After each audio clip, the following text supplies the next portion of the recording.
روایت کے کلمات ہیں، فرمایا کہ اگر صدقہ دینے کے لیے کچھ نہ ہو فَلْيَلْعَنِ الْيَهُودِ، تو یہودیوں پر لعنت بھیجو، اللہ تمہیں صدقے کا ثواب عطا فرما دے گا۔ چونکہ یہود بدترین دشمن ہے اسلام کے، اور انہوں نے ہر دور میں اسلام اور اہل اسلام کے خلاف سازشوں کے جال بنے، کابل سے کندھار تک، قلعہ جنگی سے دشت لیلہ تک، تورا بورا سے تکریر تک، موصل سے بغداد تک، جاوا کے ساحل سے لے کر رباط کے کوچہ و بازار تک، القدس سے کشمیر تک، نیل سے کاشغر تک، پوری دنیا کے اوپر اہل اسلام کے اوپر ظلم کی جو سیارات پھیلی ہے، ذرا دیکھیے کہ اس کے اسباب کیا ہیں۔ یہود و ہنود کا اور یہود و نصارہ کا گٹھ جوڑ، اور انہوں نے مسلمانوں کے لیے عرصہ حیات تنگ کر دیا، اور اس وقت ہم جس حالت میں ہیں کسی سے مخفی نہیں۔ ہمارے ساتھ جو کچھ ہوا، جو کچھ ہو رہا ہے اور جو کچھ ہونے والا ہے، کھول کر آنکھیں میرے آئینہ گفتار میں، آنے والے دور کی دھندلی سے ایک تصویر دیکھ۔ جو کچھ ہوا اس کا پیش منظر اگر دیکھیں پس منظر کے حوالے سے، تو وہ بڑا بھیانک اور خطرناک ہے۔ ہماری شاہ کاٹی گئی، اور جب سارا خون بہ گیا تو وہاں پٹرول بھرا گیا۔ جب پھیپھڑے پٹرول سے بھر گئے تو ان لاشوں کو آگ دی گئی، اور جب وہ اچھلتے تھے رقص سے بسمل کے تماشے کرتے تھے تو امریکی گنڈے کہہ لگاتے تھے۔ یہ کل کی کہانی ہے۔ شبرغان کی طرف جانے والے کنٹینروں کے اندر کس قدر طالبان بھر دیے گئے، اور انہیں ایک گھونٹ بھی پانی کا نہ دیا گیا۔ اور بتاتے ہیں کہ جب پیاس کی شدت ہوئی تو وہ ایک دوسرے کا پسینہ چاٹتے تھے، اور جب شبرغان جا کے کنٹینر کھولے گئے تو 3 یا 4 افراد کے علاوہ باقی سارے جو سینکڑوں کی تعداد میں تھے وہ موت کی گھاٹ اتر چکے تھے۔ وہ تو ہمارے ساتھ یہ سلوک کریں اور ہم ان کے ساتھ دوستی کی پینگیں بڑھائیں، یہ قطعاً گنجائش نہیں ہے۔ اسلام نے واضح طور پہ ہمیں پیغام اور حکم دیا، اور قرآن کے الفاظ اور قرآن کے بابرکت حروف ہمیں نور دے رہے ہیں اور ہمیں زندگی گزارنے کا ڈھب دے رہے ہیں۔ یا ایھا الذین آمنوا، اے ایمان والو، لا تتخذوا الیہود والنصارى اولیاء، یہود و نصارہ کو کبھی بھی دوست نہ بنانا۔ بعضهم اولیاء بعض، یہ ایک دوسرے کے دوست ہیں۔ ومن یتولہم منکم، تم میں سے جو ان کے ساتھ دوستی رکھے گا، فإنہ منہم، تو اس کا شمار انہی میں سے ہوگا۔ اس کے طور طریقے، اس کی عادتیں، اس کی زندگی کا ڈھب ان کے مطابق ڈھل جائے گا، کیونکہ دوستی کا نتیجہ یہ ہے، المرء علی دین خلیلہ، بندہ جس کا دوست ہو تو اس کا مذہب اور اس کے خیالات اور اس کی عادات ضرور اپنا لیتا ہے۔ اس لیے روکا گیا کہ برے بندے کی صحبت سے بچا جائے۔ علامہ رومی کہتے ہیں تا توانی دور شو از یار بد، یار بد بدتر بود از مار بد، کہا جہاں تک ہو سکے برے کی صحبت سے بچ، کہا برے کی صحبت برے سانپ سے بھی زیادہ خطرناک ہے۔ پھر فرمایا اگر سانپ لڑ جائے تو انسان کی موت واقع ہو جاتی ہے، زندگی کو خطرہ ہے، اور اگر برا یار لڑ جائے تو ایمان کو بھی خطرہ ہوتا ہے۔ اس لیے ان لوگوں کی صحبت سے دور رہنا اور نفور رہنا، اس کی ہی ترغیب دی گئی ہے۔ بلکہ زندگی کے شب و روز میں انسان جب بھی کسی سے دوستی کا تعلق جوڑنے لگے تو اس کو پہلے اس کے عقائد اور اس کی سوچ دیکھنی چاہیے۔ حضرت علی المرتضیٰ رضی اللہ تعالیٰ عنہ کے قول کے مطابق 15 سال سے لے کر 20 سال تک کی جو عمر ہے، یہ انتہائی اہم عمر ہے، اور اس عمر کے اندر اپنی اولاد پر خصوصی نگہداشت رکھنے کی ضرورت ہے کہ ان کی صحبت، مجلس اور دوستی کسی برے شخص سے نہ ہونے پائے۔ ساری زندگی انسان کی جو ہوتی ہے وہ ان 5 سالوں کے اندر ترتیب پاتی ہے، پوری زندگی پر ان 5 سالوں کی صحبتوں کی۔ اور ایک وقت آنے والا ہے کہ جب اہل اسلام کو اللہ تعالیٰ ایسی کامیابی عطا فرمائے گا کہ دنیا کے خطے پر ایک بھی یہودی قائم نہیں رہے گا۔ حضرت عیسیٰ علیہ السلام تشریف لائیں گے، حضرت امام مہدی کے عساکر میدان میں آئیں گے، خنزیر کو قتل کیا جائے گا، صلیب کے نشان کو توڑا جائے گا، اور کتب حدیث میں موجود ہے اللہ تعالیٰ ایسی اعانت فرمائے گا اہل اسلام کی، اگر کسی جھاڑی کے پیچھے یا پتھر کی اوٹ میں کوئی یہودی چھپا ہوا، وہ پتھر مسلمان مجاہد کو آواز دے کے کہے گا ادھر آ، میرے پیچھے یہودی چھپا ہوا ہے۔ اور جب دنیا سے آخری یہودی قتل کر دیا جائے گا تو دنیا کا امن قائم ہو جائے گا، حتیٰ کہ سانپ انسانوں کے اندر پھریں گے لیکن ڈسیں گے نہیں، بھیڑیا اور بکری ایک گھاٹ پہ پانی پئیں گے لیکن بکری کو بھیڑیے سے خطرہ نہیں ہوگا، دنیا کے امن کی ضمانت ہے جب آخری یہودی قتل ہوگا. جب تک یہود موجود ہیں پوری دنیا کے اوپر امن قائم نہیں ہو سکتے. امن کی بربادی کا سبب مسلمان دہشت گرد قرار دیے جا رہے ہیں، لیکن حقیقت یہ نہیں ہے. مسلمان تو اپنی بقا کی جنگ لڑ رہے ہیں، مسلمان دہشت گرد نہیں ہوتا. یہ تو امن کا متوالا ہے، یہ تو امن کا درس دینے والا ہے. پوری دنیا کے اوپر جو فساد ہے وہ یہود کی وجہ سے ہے، اور جب یہودی ختم ہو جائیں گے خاص کم جہاں پاک، تو پوری دنیا کے اوپر امن کے سویرے طلوع ہونے لگیں گے. تو اللہ تعالیٰ جل شانہ مومنوں کو وہ دن ضرور دکھائے گا. وَيَقُولُ الَّذِينَ آمَنُوا أَهَؤُلَاءِ الَّذِينَ أَقْسَمُوا بِاللَّهِ جَهْدَ أَيْمَانِهِمْ، اور اہل ایمان یہ کہتے ہیں یہ ہیں وہ لوگ جنہوں نے اللہ کے نام کی قسمیں کھائی تھی، بڑی پکی قسمیں. إِنَّهُمْ لَمَعَكُمْ، یہ کہ ہم تمہارے ساتھ ہیں، جبکہ یہ تو ہمارے ساتھ نہیں ہے، یہ تو کچھ اور نکلے. یہ منافقین کا جب پردہ چاک کر دیا گیا تو مسلمانوں نے جو کہا یہ اس حالت کو بیان کیا جا رہا ہے، کیونکہ منافقین مسلمانوں کے اندر گھسے ہوئے تھے. آقا کریم علیہ السلام کی ستر پوشی کی عادت تھی، اور آقا کریم نہیں چاہتے تھے کہ ان کو رسوا کریں. اب انہوں نے سمجھا کہ شاید نبی کو پتہ ہی نہیں، یہ جانتا نہیں ہے، ہم ان کے اندر رہتے اور نبی کو پتہ ہی نہیں، بلکہ انہوں نے باتیں کرنا شروع کر دی. یوں آسمانوں کی خبریں تو دیتے، ہمارا تو پتہ ہی نہیں ہے. آقا کریم تو پردہ پوش تھے، انہوں نے تانا زنی علم پہ کر دی.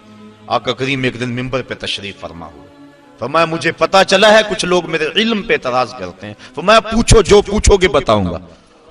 ایک شخص نے عرض کی من ابی یا رسول اللہ، آقا میرا باپ کون ہے؟ اب اس کے باپ کا تعارف تھا کہ فلاں باپ ہے، لیکن اس کا حقیقی باپ وہ نہیں تھا، باپ کوئی اور تھا. اس کے علم میں تھا، اس کو پتا تھا کہ حضور جو میرا ظاہر باپ ہے وہی بتائیں گے، لیکن آقا تو جانتے تھے. فرمایا ابو کا حذافہ، تیرا باپ وہ نہیں جو لوگ کہتے ہیں، تیرا باپ تو حذافہ ہے. ایک نے کہا میرا ٹھکانہ کیا ہے؟ کالا انت فی النار، کہا تو جہنمی ہے. فبارک عمر رضی اللہ تعالیٰ عنہ، حضرت عمر فاروق اپنی پنڈلیاں بچھا کے اس طرح بیٹھے اور اپنے ہاتھ جوڑے، کہا ردیت باللہ ربا وبالاسلام دینا وبمحمد نبیا. حضور ہم اللہ کے رب ہونے پہ اور اسلام کے سچا دین ہونے پہ اور آپ کے نبی ہونے پہ راضی ہیں. یہ اعتراض ہم نے نہیں کیا، یہ کسی منافق نے بات کی ہے. تو بار بار حضرت عمر فاروق نے یہ عرض کی تو اللہ کے محبوب کا غصہ کافور ہوا، اور آقا کریم بار بار پوچھتے تھے. سلونی، پوچھتے کیوں نہیں؟ پوچھو، جو پوچھو گے میں بتاؤں گا. اللہ اکبر. تو اللہ کے محبوب کی نظر سے کوئی شے پوشیدہ نہیں.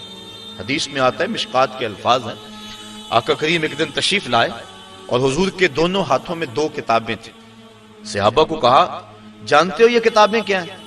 صحابہ نے کہا اللہ و رسولہ عالم، اللہ اور اس کا رسول جانتا ہے. فما ھذا کتاب من عند اللہ، یہ کتاب جو میرے دائیں ہاتھ میں ہے یہ مجھے اللہ کی طرف سے عطا کی گئی ہے. اس میں جنتیوں کے نام ہیں، ان کے باپوں کے نام ہیں، ان کے قبیلوں کے نام ہیں.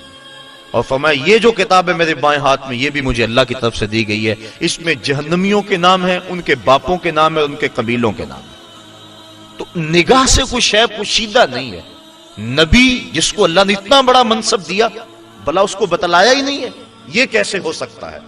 حدیث میں آتا ہے، مسلم میں اور دیگر کتب میں، کتاب الملاحم میں روایت موجود ہے، اللہ کے محبوب علیہ السلام نے ایک دن فرمایا قرب قیامت میں جب دجال آئے گا نا تو میرے غلام اس دجال کے مقابلے میں نکلیں گے. فرمایا انی لعارف اسماءہم واسماء آبائہم والوان خیولہم، میں اپنے ان غلاموں کے ناموں کو جانتا ہوں، ان کے باپوں کے ناموں کو جانتا ہوں، جن گھوڑوں پہ چڑھ کے جہاد کریں گے میں محمد ان گھوڑوں کے رنگوں کو بھی جانتا ہوں. وَأَلْوَانَ خَيُولِهِمْ، ان گھوڑوں کے رنگوں کو بھی میں جانتا ہوں کہ کون سا غلام کس رنگ کے گھوڑے پہ چڑھ کے جہاد میں آئے. اب منافقین اتنا کچھ ہونے کے باوجود بھی کہتے تھے لو ہم اندر بیٹھے ہیں، ہمارا تو پتہ ہی نہیں ہے. تو یہ ان کی غلط فہمی موجود تھی. اللہ کے محبوب تو پردہ پوشی کی وجہ سے نہیں بتا رہے تھے، لیکن جب انہوں نے اس طرح کے اعتراضات بہت زیادہ کرنے شروع کر دیے، ایک دن اللہ کے محبوب جلال میں آئے اور فرمایا اخرج فلاں ابن فلاں من المسجد انت منافق. فرمایا فلاں اٹھ چلا جا، تو منافق ہے. فلاں تو بھی مسجد سے باہر نکل جا، تو منافق ہے. حضرت عمر فاروق کی یہ آرزو ہوا کرتی تھی کہ کبھی منافق الگ ہو جائیں، کھوٹا کھرا الگ الگ ہو جائیں تو پھر مزہ آ جائے، لیکن کچھ حکمت کے تحت حضور ابھی کرتے نہیں تھے. حضرت عمر فاروق موقع پہ موجود نہیں تھے. وہ نماز پڑھنے کے لیے آئے، دیکھا کہ کتنے لوگ جا رہے ہیں، پریشان ہو گئے، جماعت میری رہ گئی. تو ایک بندہ دروازے پہ کھڑا تھا جو جانتا تھا کہ حضرت عمر فاروق کی عادت کیا ہے. اور منافقین کے بارے میں ان کے کیا جذبات ہیں. انہوں نے کیا ابشر یا ابن خطاب، ابن خطاب تمہیں مبارک ہو. کہا مبارک دے رہے ہو، میری جماعت ختم ہوگی تم مبارک دے رہے ہو. کہا جماعت ابھی ہونی ہے. تو کہا یہ کیوں جا رہے ہیں؟ کہا تمہاری آرزو پوری ہوگی. اللہ کے محبوب نے منافقوں کو مسجد سے نکال دیا ہے. تو جب مسجد میں تھے تو اس وقت وہ اپنے ایمان کے دعوے کرتے تھے، اور جب نکال دیا گیا تو مومنین جن کو پتا نہیں تھا کہ یہ پاس بیٹھنے والا منافق تھا، یہ تو بڑی چکنی چپڑی باتیں کرتا تھا، انہوں نے حیرت سے کہا وَيَقُولُ الَّذِينَ آمَنُوا أَهَٰؤُلَاءِ الَّذِينَ أَقْسَمُوا بِاللَّهِ جَهْدَ أَيْمَانِهِمْ، یہ وہ لوگ تھے جو بڑی پکی قسمیں کھاتے تھے. إِنَّهُمْ لَمَعَكُمْ، کہ ہم ان کے ساتھ ہیں. بھلا ہمارے ساتھ ہے یہ کوئی؟ حبطت اعمالهم، فرمائے ان کے اعمال ضائع کر دیے گئے. فاصبحوا خاسرین، اور انہوں نے صبح اس حالت کے اندر کی کہ وہ خسارے میں تھے. یا ایھا الذین آمنوا من یرتد منکم عن دینہ، اے ایمان والو، اسلام نے سرخرو ہونا ہی ہونا ہے، یہ بات ذہن میں رکھیے. اگر کوئی بزدلی دکھاتا ہے تو وہ بزدلی کی موت مر جائے گا، لیکن اسلام نے غالب ہونا ہے. یہ دکھ، یہ اذیت، یہ تکلیفیں، یہ اس وقت جو حالت ہے فلسطینیوں کی، دردناک صورتحال ہے. لیکن اقبال نے کہا تھا کہ خون 100,000 انجم سے ہوتی ہے سحر پیدا. کتنے ستاروں کا خون ہوتا ہے، پھر جا کے سحر کا سپیدہ نمودار ہوتا ہے. شہادتیں ہوتی ہیں، اذیتوں سے لوگ گزرتے ہیں، پھر نتیجہ پیدا ہوتا ہے. تو یہ نتیجہ انشاءاللہ پیدا ہوگا اور امت کو انشاءاللہ غالب آنا ہے. ہمیں اپنے حصے کا کام کرنا ہوگا، ہم نے ان کے ساتھ کھڑے ہونا ہے. اس وقت صورتحال یہ ہے کہ پوری دنیا کی اشرافیہ، ایک دو ممالک کے علاوہ، وہ ان کے ساتھ نہیں ہے. وہ بیان بازی کی حد تک اپنی عوام کو مطمئن کرنے کے لیے رسمی کارروائیاں کرتی ہے. آپ دیکھ لیں پوری دنیا کے اوپر 56-57 اسلامی ممالک جو ہیں، ان کے حکمران، اشرافیہ اور بڑی بڑی فوجیں کہاں کھڑی ہیں. سفارتی سطح پہ خلوص کے ساتھ کوشش کی جائے، اور اگر لگتا ہے کہ یہ کوششیں برآور نہیں ہوں گی تو ہمارے پاس یہ راستہ موجود ہے جہاد کا. جب آپ کے پاس طاقت ہوگی، توانائی ہوگی، تو پھر آپ کی سفارتی بات بھی مانی جائے گی. رشی کے فاقوں سے ٹوٹا نہ برہمن کا طلسم، عصا نہ ہو تو کلیمی حکار بے بنیاد. حضرت موسیٰ اگر کلیم اللہ تھے، ایک ان کا وصف تھا، لیکن دوسرے ہاتھ میں عصا بھی تھا. جہاد کا آپشن موجود ہے آپ کے پاس، اور انہیں پتا ہو اگر ان کی بات سفارتی سطح پہ نہیں مانے گی تو یہ راستہ ان کا کھلا ہوا ہے اور اس سے گریز نہیں کریں گے، تو پھر آپ کی بات سفارتی سطح پہ مان لی جائے گی. لیکن انہیں پتا ہے کہ یہ چیخ چلا کے رو کے جو ہے وہ پھر خاموش ہو جائیں گے، تو وہ آپ کی اشک شوئی بھی نہیں کریں گے. محض ایک رسم کے طور پہ کاروائیاں ہوں گے اور بات ختم ہو جائے گی. سلامتی کونسل اقوام متحدہ ہمیں کیا دے گی؟ وہ تو استعمار کی باندھی ہے، ہمارے لیے وہ کچھ نہیں کر سکتے. امت کو اپنا پلیٹ فارم فراہم کرنا ہوگا، اور امت کو اپنے مسائل حل کرنے کے لیے ہمارے پیغمبر نے جو راستہ جہاد کا دیا ہے اسی راستے پہ چلنا ہوگا. پھر دیکھنا کہ کس طرح کفر دم دبا کے بھاگتا گھٹنوں کے بال آتا ہے. مسلمان کا مقابلہ نہیں ہو سکتا اگر وہ غیرت پہ آ جائے تو. دوسرا، اس وقت وہاں بیچارے لوگ سسک رہے ہیں، ان کے پاس دوائیں موجود نہیں ہیں، اور ان کے پاس غذائی قلت ہے، مکان ان کے ختم ہو گئے.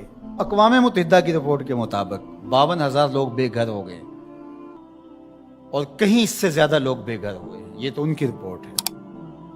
تو اس لیے اللہ نے ہمیں آسودہ زندگی دی ہے، تو ہم آدھی روٹی کھا لیں اور آدھی روٹی ان اپنے مسلمان بھائیوں کے لیے بھیجنے کی کوشش کریں. الحمدللہ ہم نے ادارۃ المصطفیٰ کے تحت وہاں کام کا آغاز کیا ہے. اگر کوئی ہمارے پہ اعتماد کرنا چاہے تو ہم بھی اس خدمت کے لیے حاضر ہیں، اور انشاءاللہ آج سے وہاں غزہ کے اندر اللہ کی توفیق سے کام کا آغاز ہو گیا ہے ان کی نصرت اور اعانت کے لیے. باقی مختلف ذرائع ہیں، ان کے ذریعے سے آپ جو ہے وہ ان کی مدد کر سکتے ہیں. آپ کو اطمینان ہو جہاں تو یہ کام کرنے کا ہے. اس وقت سوشل میڈیا اور دیگر جو ابلاغ کے ذرائع ہیں وہ بہرحال اس دور کے اندر مؤثر ہیں، اور ان کے ظلم کو، جبر کو بے نقاب کرنے کے لیے یہ ایک اچھا ذریعہ ہے. اور اس مرتبہ پہلی بار ایسا ہوا ہے کہ پوری دنیا کے اوپر ان کے جور و ظلم سامنے آئے ہیں. پہلے ان کا اپنا میڈیا تھا، میڈیا پہ قبضہ ہوتا تھا اور کچھ باہر نہیں نکلنے پاتا تھا. لیکن اس مرتبہ کیسے کیسے مناظر جو ہے وہ آپ کو دیکھنے کو مل رہے ہیں، اور لوگوں کا جذبہ اور جوش و خروش آپ کو دیکھنے کو مل رہا ہے. تو ہمارے پاس جو بھی ٹولز ہوں ان کے ذریعے سے ہم ان کی آواز کو پوری دنیا کے اوپر پہنچائیں. یہ ہمارا کام ہے جو ہمیں ہر صورت کرنا چاہیے. اسی طرح ان کی مصنوعات کا بائیکاٹ کریں. اپنے ملک کی بنی ہوئی مصنوعات کو متبادل کے طور پر استعمال کریں. ترکی کی مصنوعات کو متبادل کے طور پہ استعمال کریں. کفر کی آنکھوں میں کھٹکتا ہے ترکی، وہ چبھتا ہے ان کی آنکھوں کے اندر کہ کس طرح اس کو مٹا ڈالیں. تو ان کے ساتھ کھڑے ہوں. آپ سیاحت کرنے جاتے ہیں تو ترکی جائیں دیگر مغربی ممالک کی بجائے. ترکی میں انبیاء کی قبور موجود ہیں، صحابہ کی قبور موجود ہیں، اور ترکی میں اصحاب کہف کا غار ہے. ہماری تاریخ ہے ترکی میں بہت ساری. تو وہاں دیکھیں اور وہاں ان کے لوگوں کا جذبہ اور ان کا ایمان اور ان کا اخلاق پھر پاکستانیوں سے جس طرح وہ ٹوٹ کے محبت کرتے ہیں. ترکی کی مصنوعات کو استعمال کریں، دیگر بلاد اسلامیہ کی مصنوعات کو استعمال کریں، پاکستان کی مصنوعات کو استعمال کریں. معیار میں کم ہی کیوں نہ ہوں کوئی بات نہیں ہے، مصنوعات جو ہیں وہ اپنے ملک کی، اپنے وطن کی استعمال کریں. تو بائیکاٹ کریں گے تو انشاءاللہ اس سے ان کو مالی نقصان ہوگا اور جو ہے وہ مسلمانوں کو اس کا فائدہ ہوگا. اسی طرح جو ہے وہ ان کی اخلاقی مدد کریں. جو صحافی ہیں وہ ان کے لیے لکھیں، جو بولنے والے ہیں علماء وہ تقریروں میں، تحریروں میں، گفتگو میں لوگوں کو اویئرنیس دیں. اتحاد امت کے ذریعے سے ہم ان کی مدد کر سکتے ہیں. امت اگر متحد ہو جائے، جغرافیائی تقسیمیں، لسانی عصبیتیں اور باہمی ہماری ذاتی رنجشیں اور نفرتیں جو ایک دوسرے کے خلاف کھڑی ہو جاتی ہیں اور جس سے امت کا اتحاد پارا پارا ہو جاتا ہے، یہ بدبختی ہوتی ہے. تو ان ساری تقسیمات کو رد کر کے حضور کے نام پر، قدس کے نام پر، قرآن کے نام پر، توحید کے نام پہ ہم جمع ہو جائیں.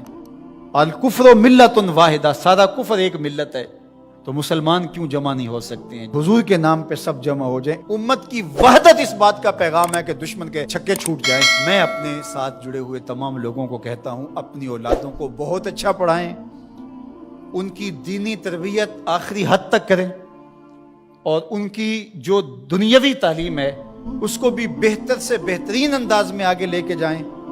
وہ ہر شعبے کے اندر آگے بڑھ کے شعبے کے اہم منصب تک پہنچیں، اور ان کے اندر جو راسخ مسلمان ہے وہ مضبوط تر ہو. وہ آپ کی آغوش سے گزرا ہے، وہ وہاں جا کر کے بھی جو ہے وہ پکا سچا مسلمان ہو. سب لوگ اس طرح جب آگے جائیں گے تو پھر نتیجہ آپ کے سامنے ہوگا. لیکن اگر ہم یہ نہیں کریں گے تو پھر ہم سوائے چیخنے چلانے کے، صدائے احتجاج بلند کرنے کے اور کچھ نہیں کر پائیں گے.